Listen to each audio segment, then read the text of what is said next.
दर्शकों, आप सभी के लिए एक खुशखबरी है और वो ये है कि अब आपके शहर सिवनी मालवा में टैटू की न्यू शॉप ओपन हो चुकी है, लीजेंड टैटू स्टूडियो।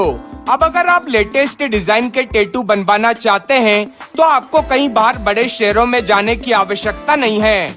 आपको सीधे सिवनी मालवा में पुराने बस स्टैंड पर आना है और कंदेली फल सब्जी कॉम्प्लेक्स में टैटू की new shop legend tattoo studio में विजिट करना है। इस शॉप में आपकी पसंद के हिसाब से रिजनेबल रेट में टैटू डिजाइन किए जाते हैं। शॉप के ऑनर हैं संकेत श्रीवास। अगर आप किसी भी तरह की जानकारी लेना चाहते हैं तो संकेत श्रीवास से कांटेक्ट करें।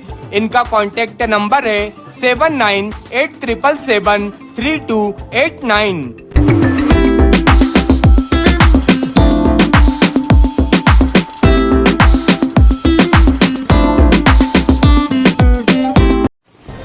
सिवनी मालवा में नर्मदा नदी से रेत का अवैध उत्खनन रोकने के लिए खनिज एवं राजस्व विभाग द्वारा कभी कभार कार्रवाई करने की रस्म तो की जाती है, लेकिन नर्मदा नदी में से किश्तियों से रेत निकालने से नर्मदा नदी में किनारों पर ही 5 से 10 फुट तक के गड्ढे हो गए हैं, परंतु इस पर किसी का ध्यान नहीं है। रेत चोर खुलेआम नर्मदा नदी के किनारों से रेत का खनन कर परिवहन कर रहे हैं। इससे नर्मदा नदी के किनारे खाइयां बनने से हादसा होने का खतरा बनने लगा है। ग्राम बाबरी घाट सरपंच प्रतिनिधि नरहरी पटेल ने बताया कि यह नाव से जमकर रेत का अवैध खनन किया जा रहा है, जिसकी वजह से नदी में किनारों पर ही गड्ढे हो गए हैं और जब भी कोई पानी के नीचे छिपे गड्ढों के किनारों तक पहुंचता है तो रेत नीचे बैठने लगती है और व्यक्ति गड्ढों में समा जाता है, जिससे आए दिन हादसे हो रहे हैं। पहले बाबरी घाट नर्मदा स्नान के लिए सबसे सुरक्षित घाट माना जाता था, परंतु वहीं अब सबसे खतरनाक घाट हो गया है। सोमवार सुबह रेत से भरी एक नाव किनारे पर ही नर्मदा नदी में डूब गई। वही रेत चोर नाव छोड़ भाग खड़े हुए। नाव पर लगा हुआ इंजन पानी के ऊपर दिखाई दे रहा था, पर नाव पूरी किनारे पर ही डूब गई, जिससे अंदाजा लगाया जा सकता है कि बाबरी घाट पर किनारों पर ही रेत चोरी के चलते कितने बड़े बड़े गड्ढे हो गए हैं। उन्होंने बताया कि ये सब खनिज सहित राजस्व विभाग की लापरवाही का नतीजा है। यदि उक्त विभाग अपना कार्य ईमानदारी से करता तो नर्मदा नदी में स्थिति नहीं बनती। वही माइनिंग विभाग के अधिकारी MD मरकाम का कहना है कि हमारी टीम नियमित कार्रवाई कर रही है।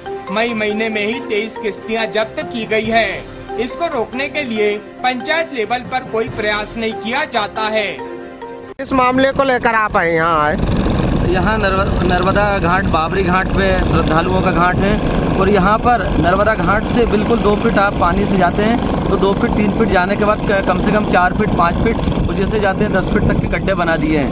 जो अभी आप कश्ती डूबी देखिए, ये किनार से 3 फीट 4 फीट दूर डूबी है, वहाँ पर उसकी गहराई 10 फीट है और प्रतिदिन बच्चे डूबते हैं। यहाँ पर ग्रामीणों द्वारा पकड़ा जाता है, माता पिता साथ में बच्चे आते हैं और कई महिलाएं जो शादी होकर यहाँ की बहुएं आई हैं जिनको तैरना नहीं आता है, उनके साथ भी घटनाएं हुई हैं। वो भी एक दो महिलाएं डूबी हैं। और मेरा प्रशासन से अनुरोध है कि जो अवैध उत्खनन करने वालों के खिलाफ जो कश्तियों से होशंगाबाद जिले से सिवनी मालवा बाबरी घाट से सीहोर की तरफ कश्ती से रेत ले जा रहे हैं, अवैध उत्खनन कर रहे हैं, इनके खिलाफ 279 चोरी का केस दर्ज किया जाए। यदि इनके खिलाफ कोई केस दर्ज नहीं किया गया है, शासन की मिलीभगत से इनको ऐसे ही 10-20 हज़ार रुपये का चालान काट कर छोड़ दिया जाता है।